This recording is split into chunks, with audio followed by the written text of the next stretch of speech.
தளபதி விஜய் நடிச்சிட்டு இருக்க அட்லியோட இயக்கத்துல பெயரிடப்படாத திரைப்படம் ஒண்ணு படப்பிடிப்பு நடந்துட்டு இருக்கு. இந்த திரைப்படத்துல நம்ம விஜய் ஒரு போலீஸ் அதிகாரியா நடிச்சிட்டு இருக்காரு. போலீஸ் அதிகாரியா மட்டும் இல்லாம ஒரு ட்விஸ்ட் எல்லாம் கதையில இருக்கு. அதெல்லாம் மூன்று முகம் படத்துல நம்ம சூப்பர் ஸ்டார் ரஜினிகாந்த் நடிச்சு அசத்தின மாதிரியான கேரக்டர்கள் எல்லாம் இதுல வருது அப்படிங்கறதால அந்த படத்தோட டைட்டிலே இதுக்கு வைக்கலாம்னு சொல்லிட்டு மூன்று முகம்னு வைக்கலாம்னு பிளான் பண்ணாங்க.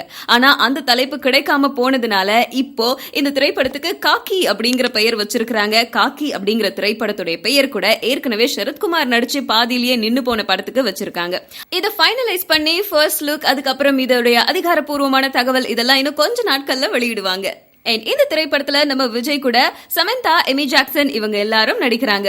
முக்கியமான கதாபாத்திரத்துல பழம்பெரும் இயக்குனர் மகேந்திரன் நடிக்கிறாரு. அது மட்டும் இல்லாம ராதிகா சரத்குமார் இவங்களும் முக்கியமான கதாபாத்திரத்துல நடிக்கிறாங்க. நன்றி மறப்பது நன்று, நன்றல்ல அன்றே மறப்பது நன்று. நன்றிக்காக நான் செய்யலாத, நபருக்காக நான் உழைக்கிறேன்.